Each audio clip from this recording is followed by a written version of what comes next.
MLA Fatakeshto, minister Fatakeshto, তারপর এখন MP Fatakeshto. কেমন লাগছে?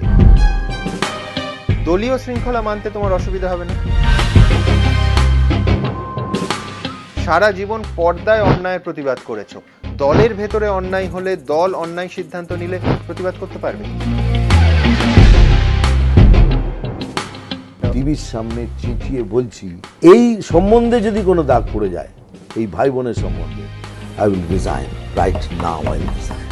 তোমার ফিল্মের রাজনীতিবিদরা সবসময় খারাপ, এখন মানবে? তাহলে কি চিত্রনাট্যটা ভুল লেখা হয়েছিল? মিঠুনদা, তুমিই বলেছিলে যে মিনিস্টার হয়ে যাওয়ার পর দিন থেকে মদ্যপান করবে না, এটা করবে না, সেটা করবে না। এই রকম একটা পরিবর্তন, এটা আদতে সম্ভব না, অন্তত তুমি পারবে না। তোমাকে নিজেকে কোনোভাবে সাংসদ হতে গিয়ে চেঞ্জ করতে হয়নি। আমার এখন দুটো সত্তা, +1। প্রেমিক মিঠুনটা কোথায় গেল? আমি তো +1টা, এর জন্য আপনি বসে আছেন। আমার চোখের দিকে তাকিয়ে তুমি কি কি ভাবছো সব বুঝতে পারি তোমার সময়।